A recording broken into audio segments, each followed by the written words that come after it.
Bonsoir Bruno Retailleau. Bonsoir Benjamin Duhamel. Merci d'être avec nous ce soir dans C'est pas tous les jours dimanche. Vous êtes ministre de l'Intérieur, candidat à la présidence des Républicains face à Laurent Wauquiez. L'élection aura lieu dans 3 semaines, on en parlera. Mais d'abord, bien sûr, le meurtre d'un fidèle, Aboubacar, à la mosquée de la Grand-Combe. Un acte d'une très grande violence, plusieurs coups de couteau, le tout filmé par le téléphone portable du meurtrier présumé qui est toujours en fuite. Le procureur a précisé, je cite, que la piste d'un acte anti-musulman est privilégiée, mais n'est pas la seule. Fin de citation. Vous rentrez à peine d'un déplacement dans le Gard. Vous avez rencontré le préfet, les responsables locaux du culte musulman. Certains vous reprochent une réaction trop tardive. On en parlera dans un instant. Mais d'abord, sur le fond, vous avez évoqué la possibilité d'un acte anti-musulman, ce sont vos mots, cette piste n'est pas écartée, bien au contraire avez-vous dit, quand un fidèle est tué en train de faire sa prière dans une mosquée, quand celui qui porte les coups parle de son, je cite, Allah de merde, le caractère anti-musulman islamophobe, il fait peu de doute, non? Écoutez, avant de m'exprimer, nous avons eu une réunion et j'ai tenu à me rendre là-bas tout simplement, et d'abord pour exprimer ma compassion, ma solidarité envers les Français qui sont aussi de confession musulmane, qui se sont sentis évidemment visés en première instance. J'ai vu aussi évidemment le procureur de la République et je l'écoutais. Et bien entendu, lorsque on tue de cette façon, vous avez parlé de quelques coups de couteau. Je veux rappeler absolument plusieurs dizaines. D'une sauvagerie inouïe. D'une sauvagerie absolument inouïe. Il a été donné au procureur de voir toutes les images. Ouais. Et son expression a été « ça m'a glacé, ça m'a fait froid dans le dos ». On a très bien compris le choc de ces images et l'émotion du procureur de la République. Évidemment, quand quelqu'un qui prie dans un lieu de recueillement, dans un lieu de prière, une mosquée, qui s'adresse dans son fort intime à son Dieu, il est tué à ce moment-là. Comment ne peut-on ne pas penser à un acte anti-musulman? En revanche, il y a une enquête. Donc le procureur l'a dit lui-même, c'est lui qui dirige l'enquête. Ce n'est pas les policiers, ce n'est pas non plus les gendarmes du ministère de l'Intérieur, c'est l'autorité judiciaire. Donc je le crois. Il y a cette piste qui est bien entendu privilégiée. Il faut regarder les choses en face, évidemment, mais ça n'est pas la seule piste. Simplement, j'ai tenu aussi à dire ma compassion parce que on est en train de tenter de retrouver les liens familiaux que cet individu avait, cette personne avait donc avec notamment le Mali. Et je veux témoigner vraiment, au-delà de la communauté musulmane, bien sûr, ma solidarité, mais aussi ma compassion à sa famille. Puisque c'est un drame qui émeut bien évidemment toute la communauté nationale. Simplement toujours sur ce motif et sur la piste d'un crime anti-musulman. Qu'est-ce qui pourrait faire, et là encore vous avez échangé avec le procureur de la République, quelle autre piste cela pourrait être? Est-ce qu'il s'agirait d'antécédents psychiatriques, en sachant que même s'il y a antécédents psychiatriques, ce n'est pas exclusif de la possibilité d'un crime anti-musulman? Absolument, c'est-à-dire que l'individu, et malheureusement, il a posté les images d'une extrême violence. Dans un premier temps, elles ont été retirées dans un second temps. Quand on regarde ces images, quand on essaie et quand on interprète, parce que c'était extrêmement confus ce qu'il a dit, vous avez cité un certain nombre d'expressions. Il y a à la fois des propos qui relèvent de propos anti-musulmans, mais des propos qui relèvent d'un tueur en série, puisqu'il indiquait vouloir tuer au moins 2 autres personnes pour pouvoir être désigné comme tueur en série. Donc il y a une fascination de la violence. Il y a une mise en scène de la violence. Parce que, encore une fois, des dizaines de coups de couteau qui sont portés, des images qui sont insoutenables, il les filme lui-même et ensuite il les poste. Cette fascination de la violence interroge. Et je pense que le procureur a raison d'envisager plusieurs pistes à l'heure actuelle. Est-ce que c'est quelqu'un qui a des antécédents, on ne le pense pas, psychiatriques, mais qui serait dérangé? Ou est-ce que c'est quelqu'un qui visait vraiment l'islam, la communauté musulmane? L'enquête nous le dira. Ce que j'ai voulu aussi dire, parce que j'ai rencontré nos enquêteurs. On a mobilisé à la fois la gendarmerie nationale et la police nationale. Il y a plus de 70 enquêteurs.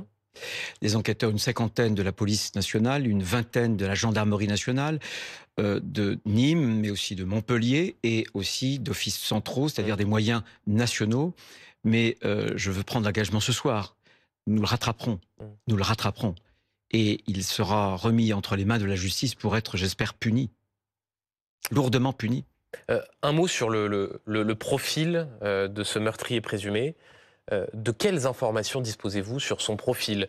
Je posais la question il y a un instant des antécédents psychiatriques, puisqu'il a été clairement identifié, cela a été dit par le procureur de la République, sur d'éventuelles complicités, sur des personnes qui pourraient l'aider en ce moment même à éventuellement se cacher et à éviter d'être rattrapé par les enquêteurs. De quelles informations dispose-t-on sur le meurtrier présumé? Il y a des informations dont on dispose, je ne les connais pas toutes, encore une fois, c'est le procureur qui les a en main. Nous soupçonnons qu'il ait une forme de complicité, peut-être familiale, qui l'aide à s'enfuir. Mais les moyens dont on dispose et que nous avons déployés, croyez-moi, sont très puissants et ils nous permettent déjà de le pister. Jusqu'où, je ne le sais pas. Et si je le savais, d'ailleurs, je ne vous le dirais pas. Je ne le dirai pas sur un plateau de télévision, bien entendu. Mais ce que je dis, cette promesse que je fais, et notamment aux Français musulmans du Gard et d'au-delà, c'est que nous le rattraperons. Nous le rattraperons. Mais c'est important ce que vous dites. La possibilité d'une complicité dans le cadre familial. Son frère avait été mis en garde à vue, il a été libéré sans aucune charge. Vous dites pour autant il y a ce soupçon qu'il y ait une complicité dans le cadre familial. J'évoque un soupçon. Un soupçon n'est pas une preuve. Ce sont des pistes. Vous savez, quand une enquête commence, il y a plusieurs pistes. Ce que je veux dire aussi, parce que les Français s'interrogent, ils ont raison avec cette hyperviolence, c'est que on a des policiers, on a des gendarmes qui travaillent pas matin, midi et soir, qui travaillent jour et nuit. Oui. Ils sont mobilisés vraiment jour et nuit. Certains étaient à la table de cette réunion, je voyais que leurs yeux étaient rougis. Lorsqu'il était question de leur rythme, ils ont esquissé un sourire du coin des lèvres qui voulait en dire beaucoup. Ils sont totalement mobilisés. Il y a cette traque et il y a l'inquiétude des Français de confession musulmane, qu'ils soient dans le département du Gard, mais même au-delà, puisque le procureur de la République a parlé d'un individu extrêmement dangereux qui, vous l'avez dit il y a un instant, aurait manifesté son intention de recommencer. Est-ce que les Français de confession musulmane qui vont à la mosquée, que ce soit dans le département du Gard ou même au-delà, sont en danger en ce moment même, puisque le procureur de la République lui-même dit qu'il s'agit d'un individu extrêmement dangereux? Il est dangereux, à n'en pas douter, mais les représentants du culte musulman qui assistaient à la réunion, et je voudrais les en remercier. Je voudrais dire aussi leur très grande dignité qui m'a vraiment impressionné, même si le président du conseil départemental du culte musulman était extrêmement ému, extrêmement ému. Ils ont posé cette question au procureur. Le procureur a été plutôt rassurant parce que comme il est pisté et comme on a beaucoup de moyens, je pense que sa dangerosité pour l'instant n'est pas neutralisée, mais qu'elle est sans doute réduite. Mais c'est un individu dangereux. Il a émis le souhait de devenir un tueur en série. C'est les termes qu'il utilise dans cette vidéo. Dans une vie, bien sûr, bien sûr. Ouais. Il veut devenir. Il dit d'ailleurs, il en faut deux autres. Voilà, il parle d'un tueur en série. Donc voilà, ce qui fait douter aussi de son équilibre mental, bien sûr. Est-ce que vous allez renforcer la sécurité autour des mosquées, autour des lieux de culte? J'ai envoyé, au moment où je vous parle, les préfets partout en France ont reçu un télégramme qui leur demande évidemment de veiller à ce qu'autour des lieux de culte, les patrouilles, la sécurité soit renforcée, qui leur demande aussi de prendre contact avec les présidents de ces lieux de culte pour engager une discussion, pour voir dans quelles conditions on peut renforcer la sécurité des bâtiments, pour les conseiller. Et j'ai demandé dès vendredi au préfet du Gard, qui s'est d'ailleurs évidemment exécuté sur ce département, de veiller à ce qu'on ait une sécurité maximum autour notamment des mosquées. Donc vigilance toute particulière spécifiquement dans le département du Gard, mais plus généralement un télégramme envoyé à tous les préfets pour que toutes les mosquées en France soient davantage protégées qu'elles ne le sont aujourd'hui. Bien sûr, et qu'on essaie d'avoir dans un dialogue les moments peut-être soit de fête, non pas religieuse, ou d'un rassemblement un peu spécifique qui se passerait dans telle ville, dans tel département, pour qu'on puisse mettre les moyens de sécurisation. Bruno Retailleau, je voudrais qu'on parle des mots qui sont employés pour qualifier ce qui s'est passé, l'horreur. Le Premier ministre François Bayrou a parlé sur les réseaux sociaux, je cite, d'une ignominie islamophobe. Alors non seulement il ne prend pas les mêmes précautions que vous, puisque vous parlez, le procureur parle d'une piste, mais qu'aucune autre ne peut être écartée. Pour lui, c'est une ignominie islamophobe, et il utilise ce terme islamophobe, islamophobie, que vous-même, vous n'utilisez pas. Vous n'êtes pas sur la même longueur d'onde que François Bayrou? Très franchement, dans l'intention, c'est la même chose. On a voulu désigner la même chose. Simplement, d'abord, le ministère de l'Intérieur et nos forces agissent sous l'autorité judiciaire. Donc on fait très attention à utiliser les mêmes termes.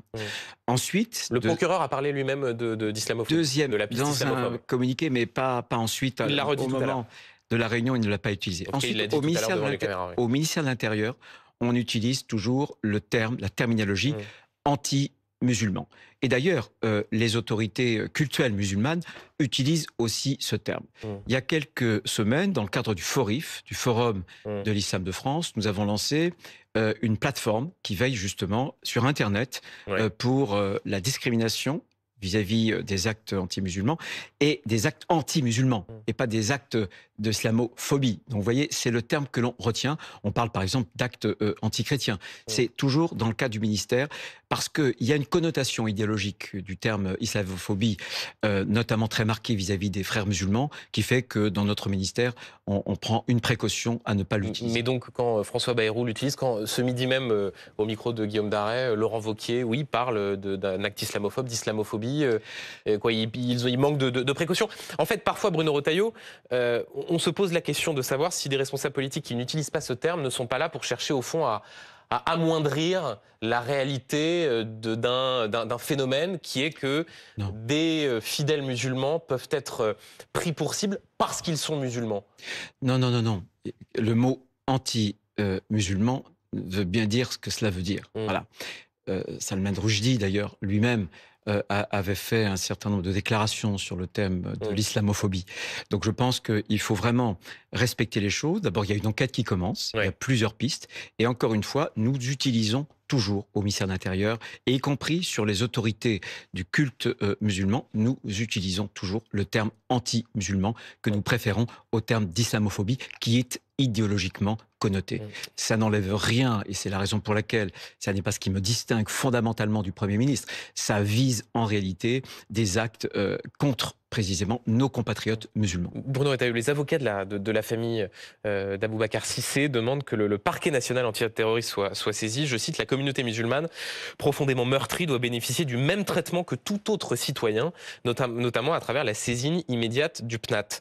Il y a cette impression au fond qu'il y aurait une forme de deux poids deux mesures selon la religion de celui qui est ciblé, selon qu'il s'agit de musulmans ou de fidèles d'une autre religion. Qu'est-ce que vous répondez à ces avocats qui, eux, disent c'est clairement un attentat, cette personne a clairement été visée parce qu'elle était musulmane, parce que c'était un fidèle en train de prier à la mosquée, et donc il n'y a pas de raison que le parquet national antiterroriste ne se saisisse pas? Le parquet national antiterroriste regarde chaque affaire. Je me souviens qu'à Nantes, lorsque je suis allé avec Elisabeth Borne vendredi dans ce collège-lycée où il y avait une adolescente qui malheureusement a trouvé la mort, elle aussi, plusieurs dizaines et on en parlera dans un instant. Il y avait un substitut du procureur national, du PNAT, qui est venu pour examiner l'affaire. Il ne s'est pas saisi. Je rappelle que le PNAT, c'est le parquet national antiterroriste. Il se saisit pour des affaires de terrorisme, il se saisit dès lors qu'il y a en réalité une coordination, en règle générale. Mais il ne se saisit pas systématiquement, il n'est pas là et il n'est pas dédié précisément à la haine anti-religieuse. Il ne se saisit pas, par exemple, systématiquement sur des actes antisémites. Il faut bien comprendre les choses. Ce n'est pas une question de préférence, c'est une question de loi, de texte, c'est une question de champ et de périmètre de compétences du PNAT.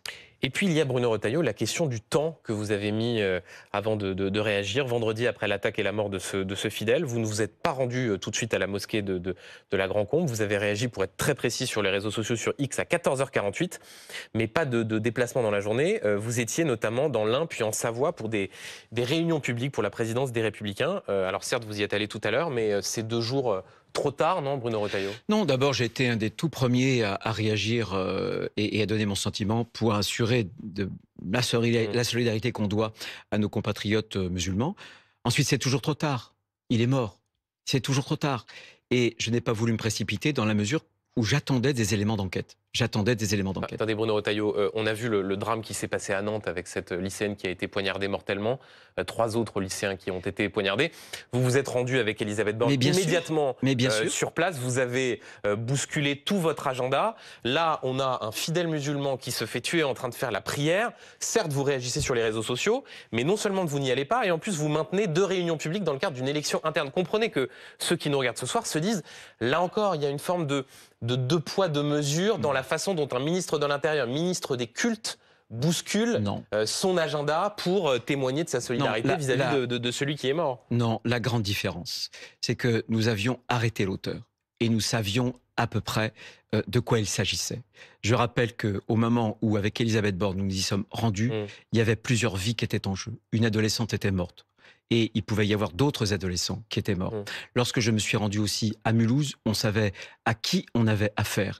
L'individu, le terroriste islamiste, avait été déjà arrêté. Le PNAT, d'ailleurs, se n'était déjà saisi. Pardonnez-moi, Bruno Retailleau, mais il y a une vidéo sur Snapchat du meurtrier présumé. Il y a les caméras de vidéosurveillance au sein même de la mosquée. Est-ce qu'on peut vraiment croire au fait que vous n'y êtes pas allé simplement parce que vous n'aviez pas suffisamment d'éléments? C'est vraiment ça? Vous n'aviez pas d'éléments suffisants pour vous rendre compte le vendredi de la violence et de l'émoi que ça allait susciter? Mais vous avez, en France, 3 homicides par jour. Tous ces homicides, moi, je les ai pas tous systématiquement, mais certains parfois sont abominables. Je ne me déplace pas à chaque fois. J'ai, en sortant de ma réunion dès le vendredi, appelé pour savoir si on en savait plus. On m'a recommandé la prudence. Je ne savais pas qui avait pu le tuer. Donc je préfère garder un peu de distance, en savoir plus en matière d'enquête pour pouvoir m'y rendre. Si l'équivalent, Bruno Retailleau, s'était produit dans une église ou dans une synagogue, est-ce que vous auriez attendu 2 jours avant de vous y rendre? J'aurais souhaité en savoir plus, bien sûr. J'aurais souhaité en savoir plus. Si l'individu n'avait pas été arrêté, si les conditions du meurtre étaient floues, sans doute que j'aurais vraiment, je ne pense pas que j'y sois allé, je n'aurais pas fait 2 traitements différents, 2 poids, 2 mesures. J'en suis absolument certain. Mais vous comprenez que le fait de vous savoir dans une réunion publique avec des militants les Républicains, avec notamment Michel Barnier en Savoie, ça puisse susciter de l'émoi, notamment chez les Français de confession musulmane, qui voient un ministre de l'Intérieur, ministre des cultes, qui est en train de faire une réunion publique avec des militants au moment où il s'est passé ce qui s'est passé. Est-ce que d'ailleurs ça ne dit pas aussi de la difficulté d'avoir les 2 casquettes à la fois, d'être en même temps ministre de l'Intérieur et en même temps candidat dans une élection interne? Non, parce que je privilégie toujours, ma priorité, c'est ma fonction ministérielle.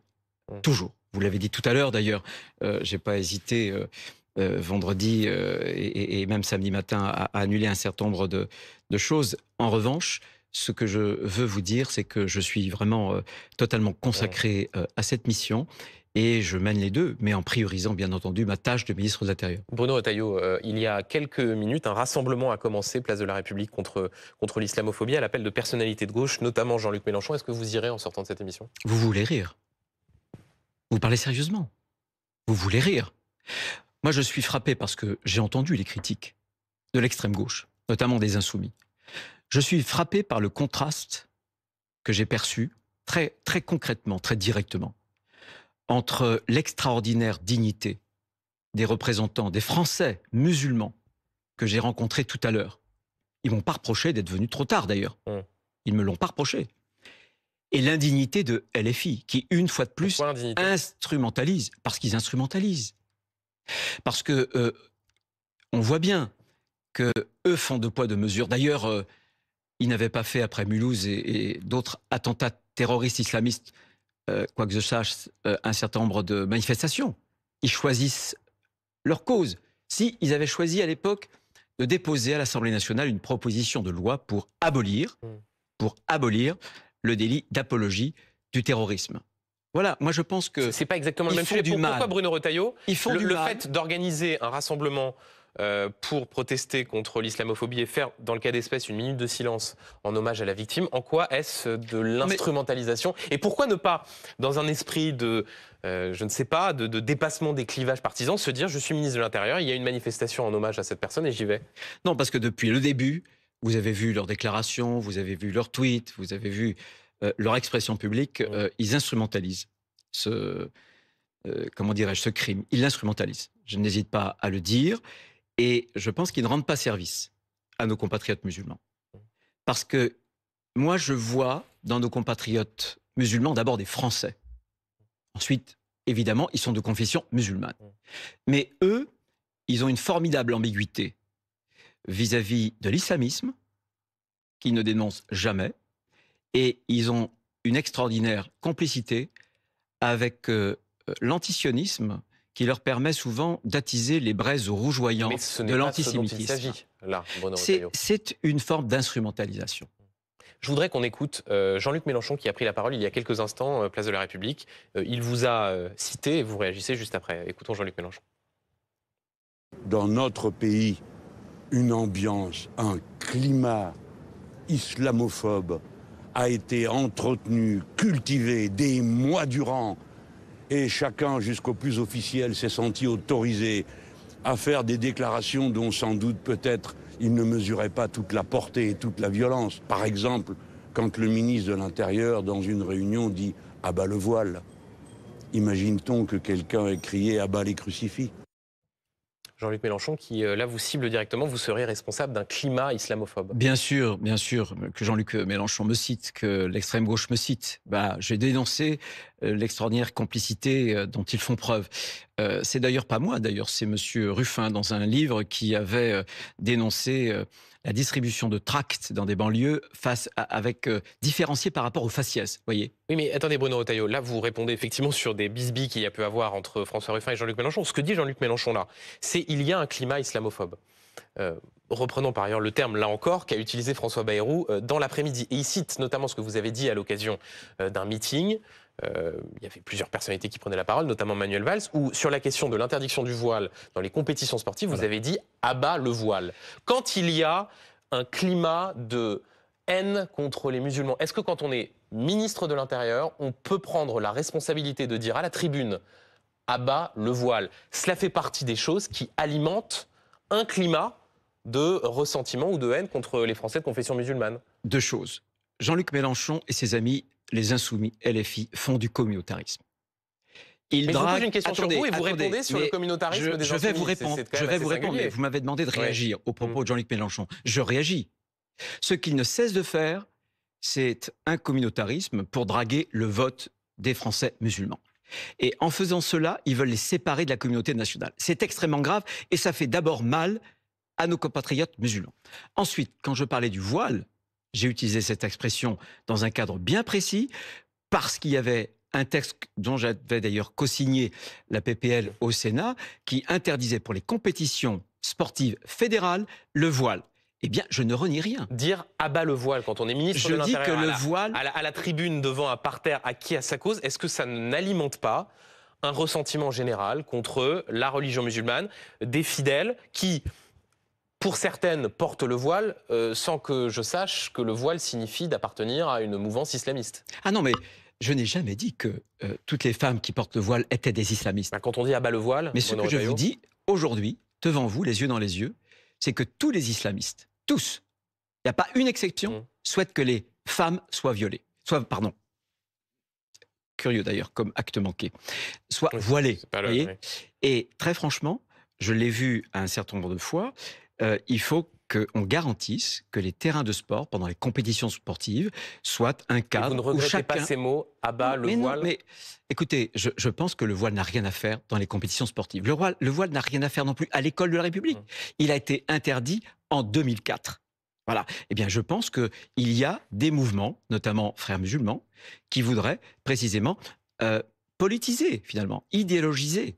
Parce que ce voile, vis-à-vis de ces mouvements, ça n'est pas un bout tissu seulement religieux. Il y a derrière une idéologie politique. C'est de l'islamisme politique. C'est ce que je dénonce. Donc, ce que je veux dire, moi, à nos compatriotes musulmans. Mais il y a bien de de l'islamophobie, de la haine anti-musulman en France. Mais bien sûr, bien sûr, évidemment. Ce que je veux dire simplement, c'est que cette haine, elle grandira si on ne tape pas l'islamisme politique. Et l'islamisme politique est en train de défigurer la foi juste, sincère, de nos compatriotes français musulmans. Et on en parlera dans un instant, Bruno Retailleau. Juste avant, je voudrais qu'on parle des suites de l'horreur à Nantes jeudi dernier. Une lycéenne poignardée à mort par un autre lycéen, Justin P. 3 autres ont été blessés. Sur place, vous avez dit la chose suivante, je vais vous citer in extenso. Ce n'est pas un fait divers, c'est un fait de société. Nous sommes dans une société qui a encouragé le laxisme, qui a voulu déconstruire les interdits, l'autorité, l'ordre, les hiérarchies et qui a accouché de toute cette violence. Il y a des repères à rebâtir, des hiérarchies à refaire. Quand on voit le profil de l'assaillant avec les informations données par le procureur, visiblement fasciné par Hitler, aux tendances suicidaires, qui a été d'ailleurs interné en psychiatrie puisque son état n'a pas été jugé compatible avec la garde à vue. Est-ce qu'il y a vraiment un rapport avec le laxisme ou l'ensauvagement de la société ? Mais bien sûr. Parce que vous voyez, un cadre dans une société, ça permet à des jeunes, et sans doute peut-être aux jeunes les plus fragiles, de se construire, de trouver un équilibre et de devenir des adultes équilibrés, qui évitent, qui repoussent par exemple les pulsions de mort, qui ne voient pas dans quelqu'un qui leur est différent une menace, voire même un ennemi radical. Eh bien, et je le vois dans les chiffres, je vais vous en citer qui ne sont jamais cités, pour des adolescents de 16 à 17 ans. En quelques années, les tentatives d'homicide ont triplé. On était en 2024 à 300 et les homicides réussis à pratiquement une centaine, à 94. Donc ces chiffres-là, leur croissance m'interpelle. Et je pense que oui, notre société, à la fois permissive, qui a voulu malheureusement déconstruire des cadres d'autorité, de hiérarchie, des repères. Mais est-ce que c'est vraiment ce dont il s'agit, Bruno Retailleau, quand on voit la question de la santé mentale qui est mise en lumière par ce cas-là, est-ce que le sujet n'est pas davantage l'absence d'accompagnement des mineurs qui ont des troubles psychiatriques ? Là encore, quand on entend laxisme, ensauvagement, le cadre à rebâtir, on ne voit pas bien exactement en quoi cet individu qui, visiblement, a des troubles psychiatriques aigus, qui est les deux est en un rapport avec ces structures-là qu'il faudrait rebâtir. Moi, je suis un homme politique, je suis ministre de l'Intérieur.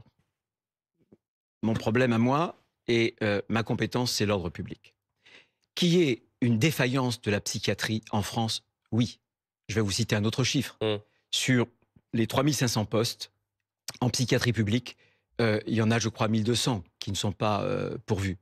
Et on sait bien que quand des jeunes qui sont détectés au collège ou au lycée présentent un certain nombre de troubles, pour trouver un rendez-vous avec un pédopsychiatre, c'est compliqué. Simplement, ce que je dis, c'est que cette concomitance, une société qui ne donne pas les cadres nécessaires pour trouver un bon équilibre, avec des interdits, il faut des interdits, plus justement cet effondrement de la filière psychiatrique, ça crée un arc électrique qui peut être détonnant. C'est ça la réalité. Pour tenter de sécuriser davantage les établissements scolaires, François Bayrou a évoqué la piste de portique de sécurité.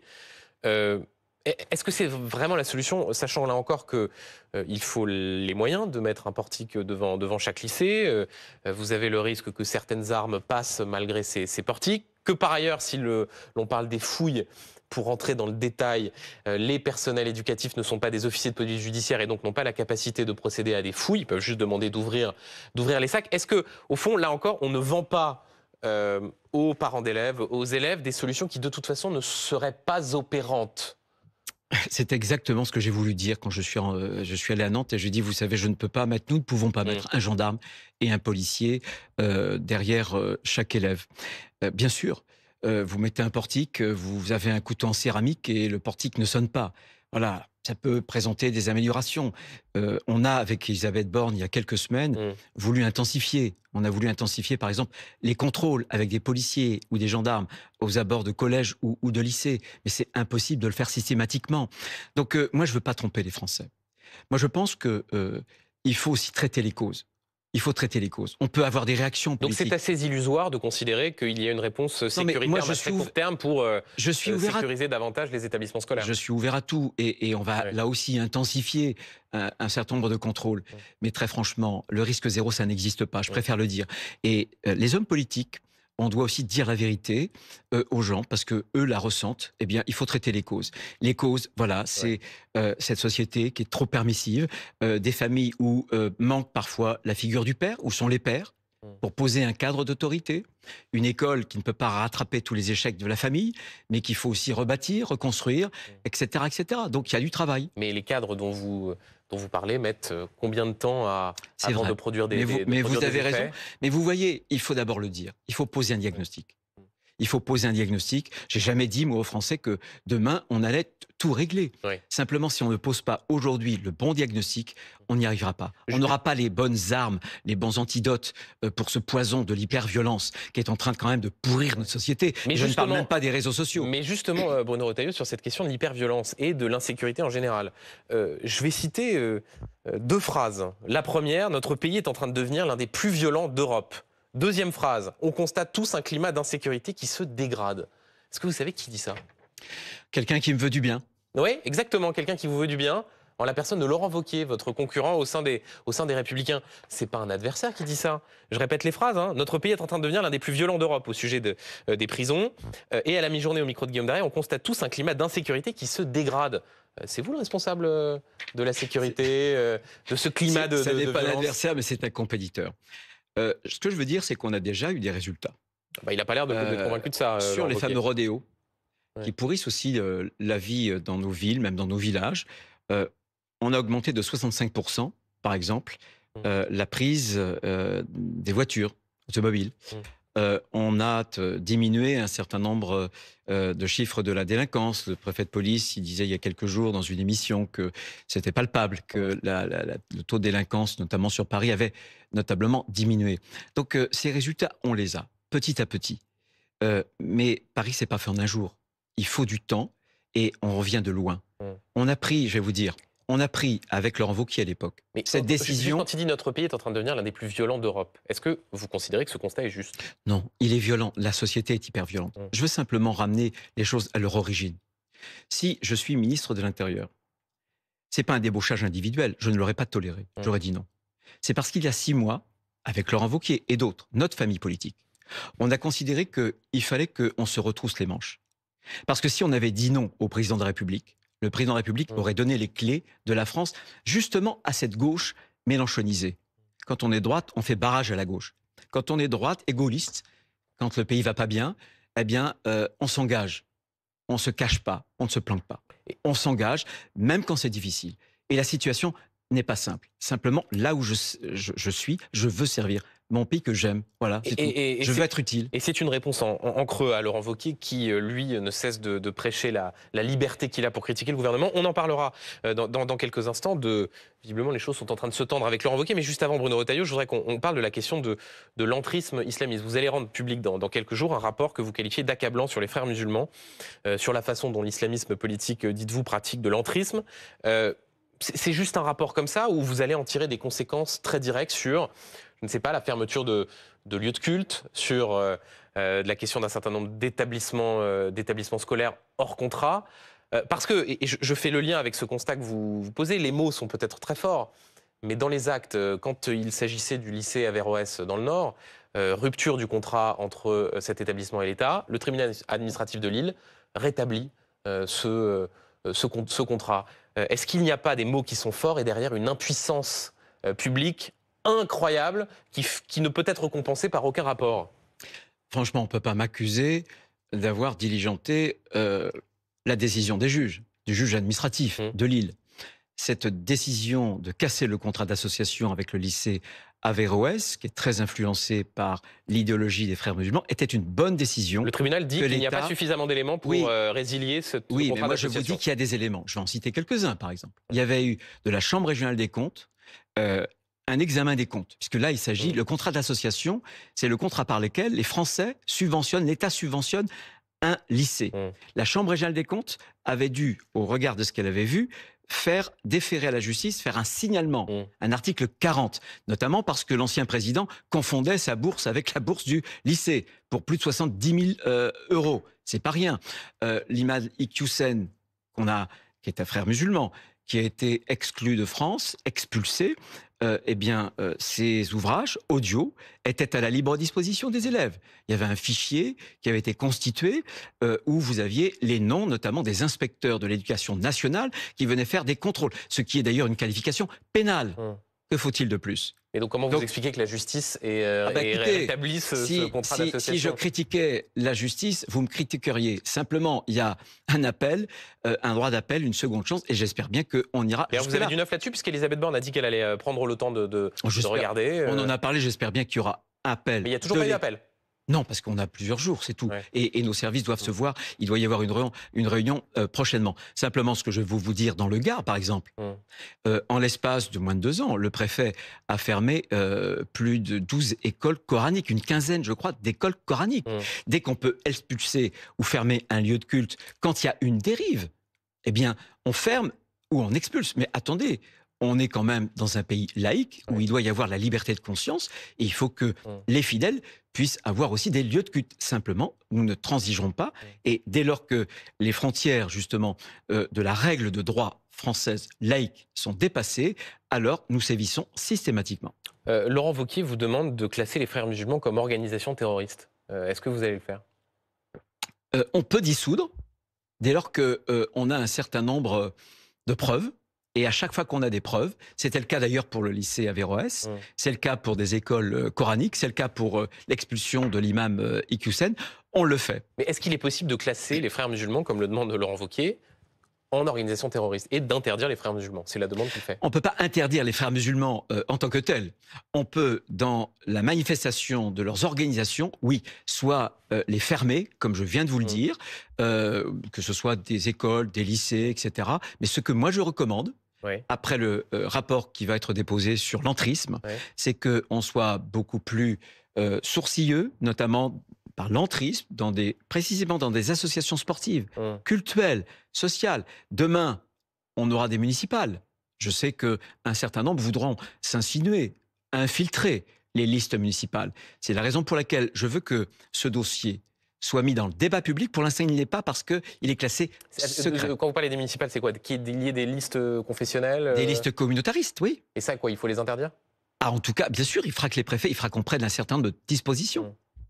Vous parlez de l'impossibilité d'interdire les frères musulmans dans l'absolu. C'est vrai que c'est un peu difficile de créer un périmètre de ces frères musulmans. Sauf que, là encore, Laurent Wauquiez prend un exemple très précis.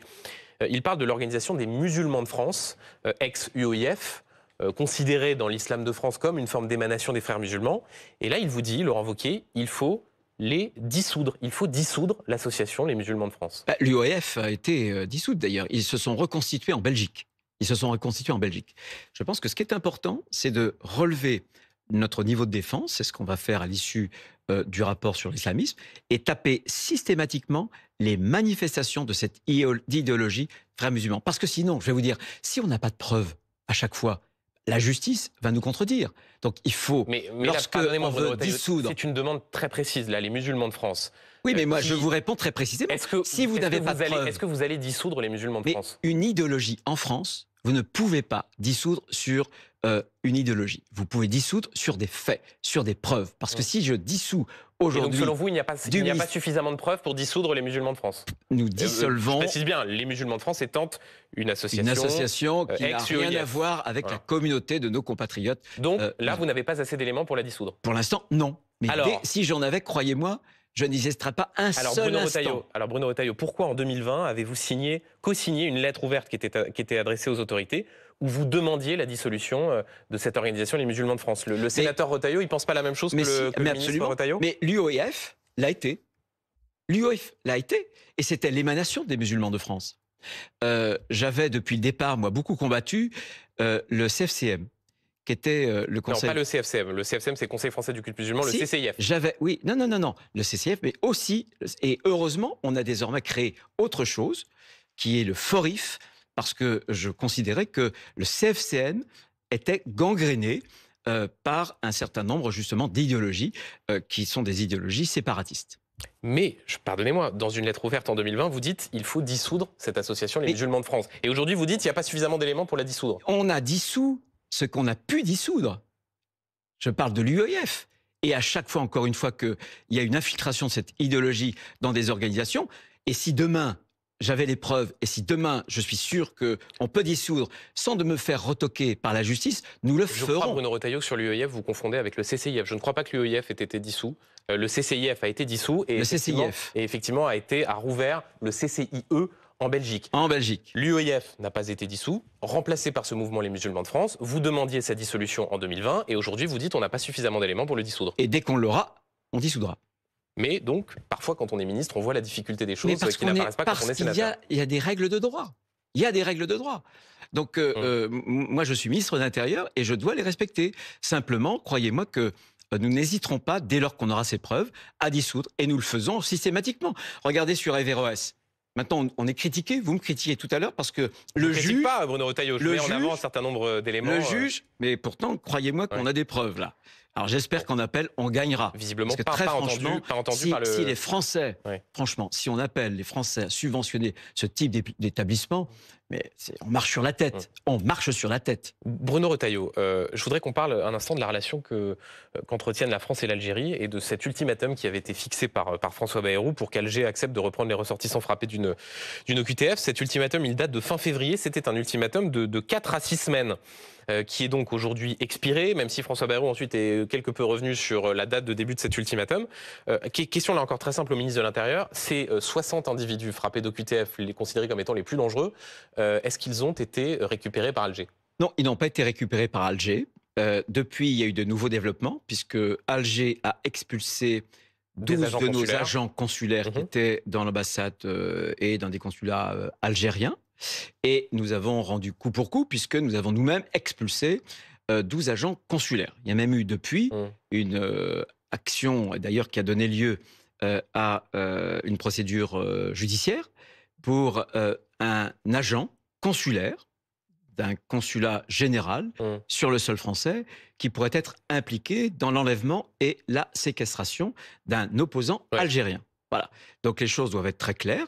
Il y a eu une montée en puissance avec cette expulsion et nous n'hésiterons pas, là encore, à répondre. Je pense que la prochaine réponse, ce sera par exemple les accords de 2013 pour que les diplomates soient privés, les diplomates algériens, d'une facilité qu'ils ont de ne pas demander de visa. Il y en a d'autres aussi. Donc si dans les jours et dans les semaines qui viennent, ces 60 OQTF algériens ne sont pas récupérés par Alger, vous remettrez en cause les accords de 2013. Et il y a Boualem Sansal, pardon. Il y a quand même Boualem Sansal, personne n'en parle. On en parle souvent sur cette antenne. J'espère, parce qu'il a quand même 80 ans, il a un cancer, il va très très mal, il a été injustement condamné, il a fait appel, et il faut que pour des mesures humanitaires, Boualem Sansal soit libéré, bien sûr. Mais juste au fond, le capital politique que vous aviez engagé quant au bras de fer que vous défendez avec Alger, comme la méthode à suivre, vous aviez dans les colonnes du Parisien agité à mots couverts quelque peu, même si tout le monde avait compris, la menace d'une éventuelle démission si vous n'étiez pas suivi. Le simple fait qu'alors même que ce sujet est évoqué depuis plus de 2 mois, que ces 60 OQTF n'aient pas été récupérés par Alger, c'est une forme d'aveu d'échec de ce point de vue-là. Attendez, pardon. Il y a 3 mois, vous m'auriez invité et vous m'auriez dit « Mais Bruno Retailleau, vous êtes bien seul à prôner la fermeté avec l'Algérie. » Vous avez l'air souvent de penser les questions que je vais poser. Mais... 3 mois plus tard, attendez, 3 mois plus tard, on a expulsé 12 agents consulaires. Et c'est la politique de fermeté que le gouvernement désormais applique. Mais qui ne permet pas d'expulser ces OQTF. Il faudra monter dans la riposte. Il faudra évidemment monter dans la riposte.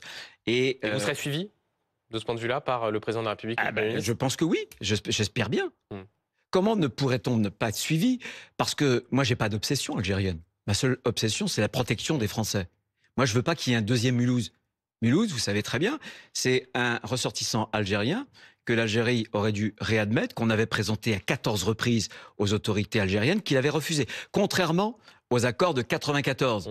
Donc voilà, les choses doivent être claires et il y a eu ces expulsions, mais il faut que l'Algérie sache que s'il n'y a pas d'amélioration, eh bien, on continuera. Et on a su le coude, croyez-moi. Et un certain nombre de rétorsions qui ne seront pas publiques. C'est-à-dire?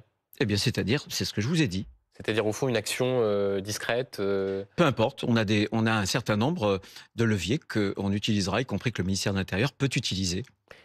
Deux sujets concernant l'agenda gouvernemental avant de parler de cette fameuse compétition interne avec Laurent Wauquiez. La première sur le budget 2026 à venir, qualifié de cauchemar, ça donne envie, par la porte-parole du gouvernement Sophie Primas.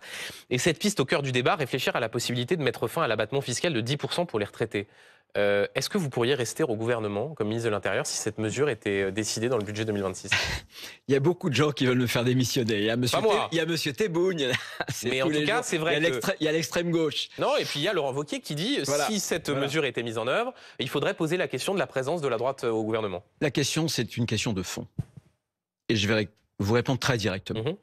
Les Français ne comprendraient pas que l'État leur fasse les poches avant que l'État ne fasse des efforts sur son propre train de vie. Voilà. Il faut que l'État se serre la ceinture. C'est parfaitement possible sur un certain nombre de points. On parle souvent, et Amélie de Montchalin en a parlé il y a quelques heures ce matin, sur les agences, des opérateurs. 78 milliards. Amélie de Montchalin n'exclut pas la fin de cet abattement fiscal de 10% pour les retraités. Oui, mais non, je pense qu'on doit pouvoir faire autrement. Et il le faut faire autrement. Et d'ailleurs, ces 10%, j'en ai entendu d'ailleurs dans le socle commun, ici ou là, il n'y a pas de majorité pour voter cette augmentation de 10% d'impôts. Il n'y a pas de majorité. Donc vous y êtes opposé, on est d'accord ? Bien sûr. Compris, si c'était dans le budget 2026, dans la copie du gouvernement. Est-ce que vous pourriez assumer comme membre du gouvernement, tenu à une solidarité gouvernementale, cette mesure ? Vous me réinviterez. Bah oui, mais vous voyez bien que Laurent Wauquiez dit... Oui, mais moi, je ne réponds pas à Laurent Wauquiez. Oui, mais je réponds pas à Laurent Wauquiez. Il était ce midi au micro de Guillaume Baret et il dit s'il y a la moindre hausse d'impôts, il inclut aussi... peut-être la fin des niches fiscales, puisque revenir sur une niche fiscale, ça revient à augmenter les impôts. S'il y a la moindre hausse d'impôts, la droite républicaine ne devra pas rester au gouvernement. Laurent Wauquiez, il a voté déjà la loi de finances 2025. Bien. Moi, je ne souhaite pas qu'il y ait ces augmentations d'impôts non plus. Voilà. C'est une limite qui est une limite importante pour moi. Et j'espère que le gouvernement, qui aura là encore un certain nombre d'autres leviers, vous savez que depuis 2017, justement ces opérateurs, qui pèsent à peu près 78 milliards, ont augmenté leur budget de 38 milliards. Les effectifs de 15%. 38 milliards d'augmentation, ça fait pratiquement 9%, près de 10% d'augmentation de la dépense par an. C'est pas supportable. Mais est-ce qu'il faudra se poser la question de la présence de la droite au gouvernement s'il y a des augmentations d'impôts ? Si demain, évidemment, ça heurtait nos convictions. Vous me connaissez, je suis un homme de conviction. Jamais je resterai si mes convictions étaient abîmées. Simplement, je suis là où je suis parce qu'il y a une décision collective et j'essaie de faire de mon mieux pour être utile aux Français, là où je suis. Autre chantier du gouvernement Bruno Retailleau, la question de la proportionnelle. François Bayrou va recevoir à partir de demain les chefs de parti, chefs de groupe pour mettre en œuvre cette réforme du mode de scrutin. Question assez simple, est-ce que vous êtes favorable à la mise en place de la proportionnelle ? Je ne l'ai jamais été. C'est vrai. 2019, oui, j'avais préparé la phrase si jamais vous me disiez l'inverse. La proportionnelle rend les majorités totalement instables. Absolument. On a le cas de figure où on voit bien que le résultat des dernières élections, c'est comme si on avait une sorte de proportionnelle. En instaurant en France la proportionnelle dans la Ve République, je suis gaulliste, eh bien, qu'est-ce que l'on ferait ? On va durcir et surtout, on va, de façon structurelle, implanter dans notre Ve République cette situation de désordre électoral. On n'aura plus de majorité. Et aujourd'hui, on voit bien que le fait de ne pas avoir de majorité crée en réalité une situation impossible puisqu'on ne peut pas faire passer des textes très importants. On a fait passer heureusement un texte qui m'est cher parce que je l'avais initié au Sénat. C'est sur le narcotrafic. C'est le grand texte qui va passer. J'en suis très heureux et fier. Il sera voté demain définitivement au Sénat et mardi définitivement à l'Assemblée nationale. Mais vouloir la proportionnelle, c'est prendre le risque finalement d'enquister de façon définitive l'instabilité parlementaire et gouvernementale en France. Donc la proportionnelle, c'est non. Je voudrais vous faire écouter ce que disait Laurent Wauquiez ce midi, puisqu'il en appelle directement à vous, Bruno Retailleau, ministre de l'Intérieur. Écoutez Laurent Wauquiez au micro de Guillaume Baret. Non, je suis contre la proportionnelle. Cette proposition de loi, portée par François Bayrou, elle relève de la responsabilité du ministre de l'Intérieur. Ce que je demande donc, c'est que Bruno Retailleau, dont c'est la compétence, s'oppose à cette volonté de François Bayrou et impose au Premier ministre l'abandon de cette proposition de loi. Il vous demande d'imposer à François Bayrou l'abandon de cette proposition de loi. Oui, j'ai entendu. Donc vous allez imposer à François Bayrou d'abandonner la proportionnelle ? Prenons un peu de hauteur. Moi, depuis le départ, dans cette compétition interne, je me suis donné une discipline, une règle. Aucune petite phrase. Donc, je ne rétorquerai pas. Je sais bien que tout cela m'est destiné. Non, mais là, c'est pas une petite phrase, pardonnez-moi, Bruno Retailleau. C'est la question de dire qu'en tant que ministre de l'Intérieur, donc chargé des réformes du mode de scrutin, est-ce que vous allez, représentant aussi la droite républicaine au sein de ce gouvernement, dire à François Bayrou, avec nous, la proportionnelle, c'est Benjamin Duhamel, vous faites le faux naïf. Vous faites le faux naïf. Ah non, je crois pas. Si, vous savez très bien que cette petite phrase m'est destinée. Simplement, je vous l'ai dit, c'est une question de conviction. Je pense que la proportionnelle, c'est une mauvaise chose et ça provoquerait une instabilité chronique, structurelle, dans la Ve République, qui n'a pas été fait pour le fait minoritaire, qui était fait pour le fait majoritaire. Voilà, c'est ce que je pense. Et donc vous demandez à François, je crois. Donc vous demandez à François Bayrou je lui en ai déjà de pas parlé. mettre en œuvre. On en a déjà parlé. Il était venu me voir. Il n'était pas encore Premier ministre d'ailleurs. Ouais. Il était venu me voir à Beauvau pour me tester sur ces questions-là. Moi, je n'ai jamais dévié. Je pense que ça fera du mal au pays. Et c'est rédhibitoire là encore pour votre présence au gouvernement, je pense que ça fera du mal. Vous allez me faire démissionner. Vous voulez me faire démissionner à la fin de l'émission? Non, j'essaye de. Vous dites que je suis un homme de conviction. Ouais. S'il y a un gouvernement qui met en œuvre une réforme qui vous dites créerait de l'instabilité, la logique c'est que, comme disait Jean-Pierre Chevènement, quand on est ministre, soit on ferme sa gueule, soit on démissionne. Vous me réinviterez. On n'en est pas là, non? Aujourd'hui, le Premier ministre va commencer dans les jours prochains un cycle où il va de concertation et il va recevoir tous les partis. Il recevra le nôtre, les groupes, et nous aurons l'occasion de le lui dire. Bruno Retailleau, je voudrais qu'on parle donc de cette compétition qui vous oppose à Laurent Wauquiez, même si, comme l'écrit l'écran, il n'y aura aucune petite phrase de votre part contre Laurent Wauquiez. Vous êtes le favori du scrutin. Les sondages vous donnent même... vous sont plutôt favorables, même si le corps électoral est le plus difficile à sonder. Non, mais c'est très compliqué. Non, mais dans les compétitions internes, souvent, le favori, il commence bien et puis il termine moins bien. Voilà, est-ce que vous allez terminer comme François Fillon face à Jean-François Copé en 2012 ? Voilà, vous avez commencé votre question en disant, mais vous êtes les favoris. En fait, la conclusion, la fin de la France, c'est dire, la fin de la France, c'est dire, quand on est favori, ça veut dire qu'on va perdre. Écoutez, pour l'instant, je le sens pas mal, voyez. Vous le sentez ? Pas mal. Je fais des réunions, vous l'avez vous-même d'ailleurs souligné, des réunions, y compris dans des lieux qui sont des lieux très ruraux, dans des toutes petites communes, et à chaque fois les salles sont pleines, et je sens cet enthousiasme.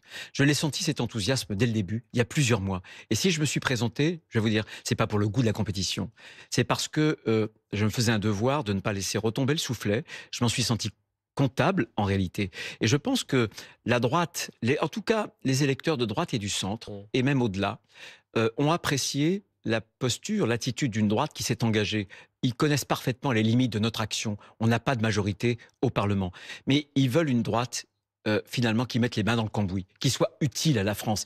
Et ils l'ont d'ailleurs ratifié, non pas dans les sondages, mais dans les suffrages, puisqu'on a gagné, et depuis les dernières élections législatives, municipales, partielles, on est sans doute le parti qui avons le plus progressé. Ça veut dire que les Français, encore une fois, nos militants, nos adhérents, nos sympathisants, ont reconnu notre action d'une droite qui, dans l'action, l'action gouvernementale, n'abdique rien de ses convictions, même s'ils savent que c'est dur. Voilà, moi, je préférerais avoir une majorité. Mais est-ce qu'ils ne veulent pas, ces sympathisants, Bruno Retailleau, avoir un patron d'une formation politique qui peut, par exemple, comme le dit Laurent Wauquiez, qualifier d'immobilisme le gouvernement de François Bayrou? Est-ce qu'à un moment donné, vous ne vous dites pas, je suis dans un gouvernement qui veut faire la proportionnelle, je ne suis pas favorable à la proportionnelle, qui réfléchit à revenir sur l'abattement de 10% sur les retraités, je ne suis pas favorable à ça. C'est un peu compliqué, non, quand on veut diriger une famille politique comme celle des Républicains? Nous aurons finalement fait voter un texte, le narcotrafic, qui va tout bouleverser. Vous savez qu'on parlait d'hyperviolence. La cause racine en France de l'hyperviolence, de ces homicides, de beaucoup d'homicides, c'est le narcotrafic. Il y a un grand texte qui sera voté, croyez-moi, il est fondamental, et je me suis engagé depuis 2 ans au Sénat. C'est moi qui avais déclenché la commission d'enquête dont est issu ce texte, première chose. Ensuite, il y a déjà un bilan, y compris sur l'immigration, les régularisations, moins 20%, les expulsions, plus 150%. Et je vous ai cité les rodéos et la confiscation, par exemple, des automobiles. Donc vous n'êtes pas entravé par ce que certains qualifient l'immobilisme de François Bayrou?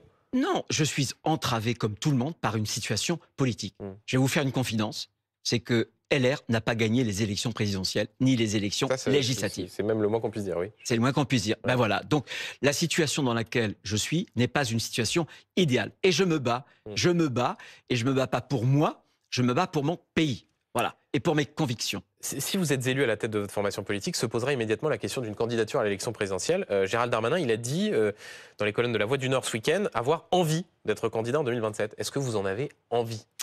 Je me méfie de l'envie parce que pour notre famille politique, l'obsession présidentielle nous a beaucoup coûté.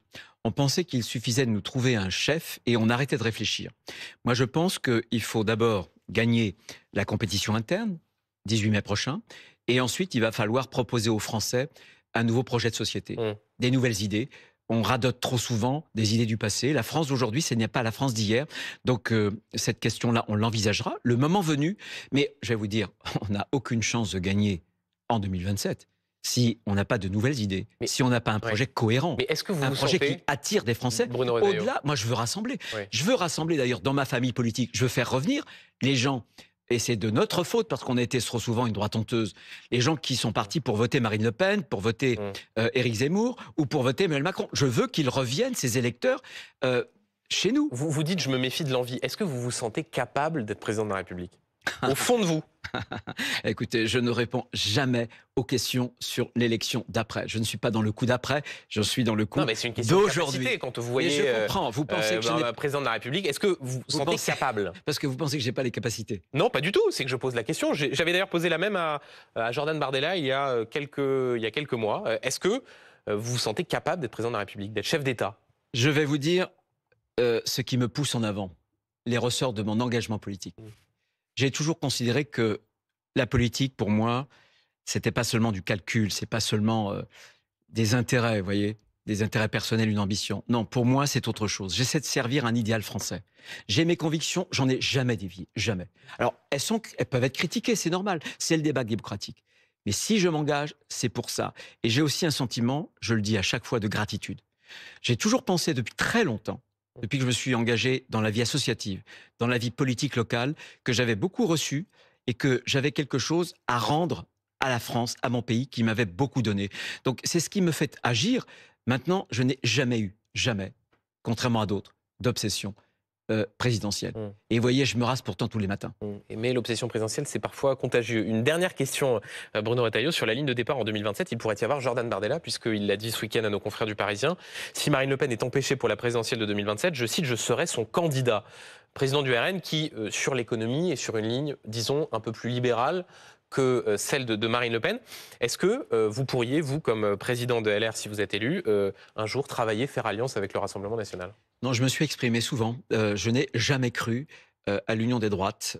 Marine Le Pen indiquait d'ailleurs que son parti n'est pas à droite. Je pense que sur le plan économique, elle est plutôt d'ailleurs à gauche, très clairement. C'est le seul problème, la ligne économique? Parce que c'est ce qu'avait dit Laurent Wauquiez à votre place d'ailleurs, c'était quoi, le 16 février? Voyez. Il avait dit, pourquoi je ne fais pas d'alliance avec le RN? Parce que je n'ai pas les mêmes idées sur l'économie. Ça ne marche pas. Je vais vous dire, les appareils, la tambouille d'arrière-cuisine, ça ne marche pas. Moi, ce que je veux, c'est créer un parti moderne, qui soit populaire, qui s'adresse à tous les Français, quelle que soit leur origine d'ailleurs, quelle que soit leur religion, qu'ils en aient ou qu'ils en aient pas, et un parti qui soit patriote. On doit être les militants de la France, et je veux faire revenir à moi les électeurs. Mais donc jamais aucune alliance avec le Rassemblement national. C'est ce que Nicolas Sarkozy avait formidablement réussi en 2007. Eh bien, je pense que c'est à nouveau possible, et je le sens.